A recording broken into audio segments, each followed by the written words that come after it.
Second Go ahead, question po, amidst the political noise and chaos, tsaka po sa mga pagtaas ng presyo ng bilihin, yung inflation po natin ngayon, yung gasolina, ano pong masasabi niyo or mensahe niyo po sa mga ordinaryong Pilipino na patuloy na lumalaban sa araw-araw na buhay, at sa traffic, sa mahal ng kuryente, sa mahal ng bilihin?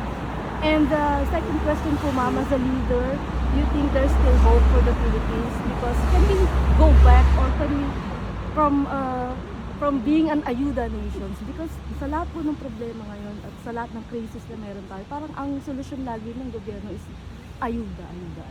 Oo. Unang-una, kung tama ba na inuuna tama ba na inuuna yung politika kesa sa problema ng ordinary family? Syempre hindi. Ako as a Filipino, no, and as a public official, hindi. Dapat nauuna ngayon ang isipin ng pamahalaan ay paano yung pambili ng pagkain araw-araw ng mga pamilya na naghihirap. Sabi ko nga nung usapan natin nung isang araw, sabi ko kahit hindi na lahat, no, kahit hindi na yung middle class, pero isipin nila yung mga kumbaga, ano bang term, one day, one eat na mga families, no? Na parang tipong kung may kita sila ngayon, may pagkain. Kung walang kita ngayon, walang pagkain. So yun yung dapat ang iniisip at inuuna ng pamahalaan. Na kung totoo man yung suhulan para sa impeachment, it is better off used to help struggling families because of the current economic situation of the Philippines. Pangalawa, ma'am, Ma'am, as a leader po, Ayuda Nation? yeah, kung Pwede, kung ma'am. may pag-asa pa po ba tayo para Oo. bumangon ulit and to Oo. go away with ayuda? Yes, ma'am. Kasi hindi naman dapat kasi talaga solusyon sa problema ng poverty is ayuda. Hindi yun yung solusyon. So, kung may pag-asa pa ba? Yes, pero hindi kaagad yun mararamdaman at makikita ng mga tao. So ma'am, ano pong masasabi niyo or mensahe niyo po sa mga taong nawawalan na po ng pag-asa and sobrang pagod na sila sa pakikipaglaban sa buhay? Nakikiisa ako sa kanila sa kapaguran Guran. dahil sa kawalan ng direksyon ng gobyerno natin. At masakit din sa akin na marami, syempre naging mayor din ako at marami din akong napuntahan na iba't ibang lugar sa Pilipinas. Marami akong nakilala na, alam mo yon, hindi sila congressman, hindi sila mayor, hindi man lang sila konsehal na sigurado at assured yung sweldo buwan-buwan, no, na nakakaawa dahil yun nga, minsan hindi nila alam kung may darating na pera o wala, may pambili ng pagkain o wala. Yun kasi talaga yung pinaka basic, no, na kailangan tugunan ng gobyerno. Yung capacity o yung oportunidad ng mga tao na magkaroon ng pera, pambili ng pagkain, papaaral sa kanilang mga anak. At syempre, bahay, kuryente, tubig. Thank you, Bibi. Any question? Me, Go ahead. Sir Alvin. Go ahead, ma'am. Yeah, I just wanted to ask. Dito, ma'am. Ma'am Sarah, I just wanted to ask, where do you draw strength amidst all the bashing and the persecution that you are facing every day? Wala kasi ako sa social media, ma'am. So, hindi ko nakikita yung bashing. So, hindi talaga ako maaapektuhan ng what you don't know won't hurt you. Yes. So, ganun ang motto ko sa But what about sa the bashing. political persecution? Sa- Like how many you know, all this negativity that surrounds you in your office or you know, in your work? Sa trabaho naman, ma'am, meron talagang, syempre, sa isang opisina, meron talagang mga problema, no, particularly sa administration and operations. But usually, lahat naman yan nasa-solve with coordination meetings with staff and officials. Pagdating naman sa politika, paano ko ba sabihin ito?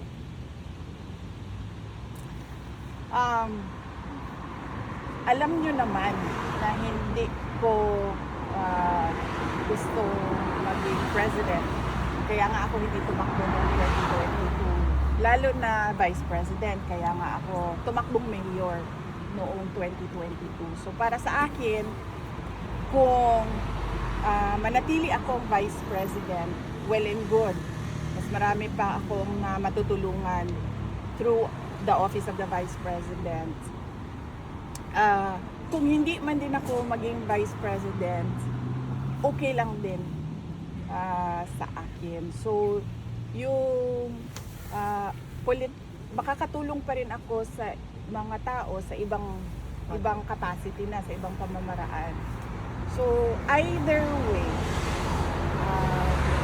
hindi mawawala yung capacity ko na tumulong. Hindi ako parang higil ba doon sa posisyon, kasi kahit anong posisyon naman, kung gusto mo talaga tumulong sa tao, pwede naman yun. And na-experience ko yun. Noong hindi ako tumakbo for congressman noong 2013. Pagkatapos ko nag-mayor, hindi ako tumakbo sa politika. Nag-abogado ako and nakatulong din ako, hindi as far and wide as the office of the vice president, pero nakatulong din ako ng mga tao bilang abogado. TVP, Grace, go ahead. Ma'am, first ma'am, kamusta yung pag-adjust yun sa weather na pabago-bago? In one day, ma'am, pabago Tinatanong ba? ako ng anak ko kanina kasi nag-ano ko ng sipon. Sabi niya kung sinisipon ba ako. Hindi man ako sinisipon, pero I think sa lamig, merong nasal drip. Oo. Or Baka sa allergy, pollen. ma'am. Yes, baka sa May quartz ang tawag. ano ang bay abog diri sa Netherlands? Daghan. Lalo sa Duterte Street.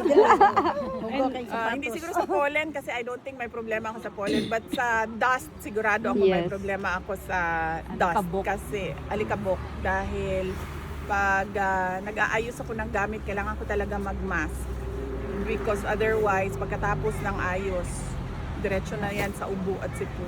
And my question ma'am, as of yesterday ma'am, I think ang inflation rate natin is 7.2%. May mga investors ma'am, foreign investors na nag-aalangan o ayaw na mag-invest sa Pilipinas dahil po sa corruption na hindi na matapos-tapos. At the same time ma'am, may mga foreign investor na Pilipino na sa ibang bansa na nag-i-invest instead na sa Pilipinas dahil po yung corruption na hindi na natigil-tigil. Especially ma'am sa Vietnam na po sila nag-i-invest instead na sa Pilipinas mismo. Yes. O dati pa naman yan na walang investor confidence sa Pilipinas. Kasi unang-una, hindi tayo competitive tulad ng mga kapitbahay natin sa region. So, kung makikita nyo yung mga nag-i-invest sa atin sa Pilipinas, kung ikumpara mo siya sa mga kapitbahay natin at parang kapareho natin ng standing na bansa tulad ng Thailand, tulad ng Indonesia, makikita mo na Vietnam, makikita mo na they would prefer dito dahil napaka-competitive nitong mga countries na to and very business friendly yung kanilang mga batas and yung kanilang governance as compared to sa Pilipinas na ang levels ng corruption is from the office of the president hanggang doon sa barangay. So hindi lang siya ngayon, I think nag-worsen lang siya ngayon na zero na talaga ang foreign investor interest sa Pilipinas dahil sa mga corruption scandals. DP Inday, may mensahe ba si dating Pangulong Rodrigo Roa Duterte sa mga Pilipino today? Apart from yesterday's? Wala siyang specific kasi hindi ko rin siya natanong kanina. Ikaw, kung ma'am. May message siya, pero nasabi lang niya na gusto ko lang i-share yung nasabi niya kanina na you cannot talk about the universe without thinking if there is a God or not. No.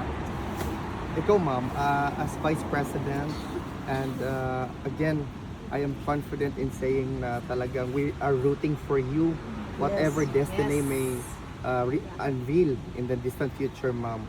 you're still our future President of the Republic of the Yes. Philippines. What's your message to the likes of me who actually share the same sentiment? Nagpapasalamat na undying and unending yung pagpapasalamat ko. In fact, sa totoo lang, naisip ko, I am very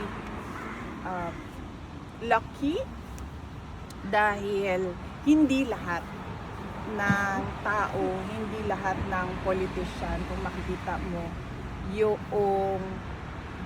paniniwala at suporta ng tao ay laging nandyan.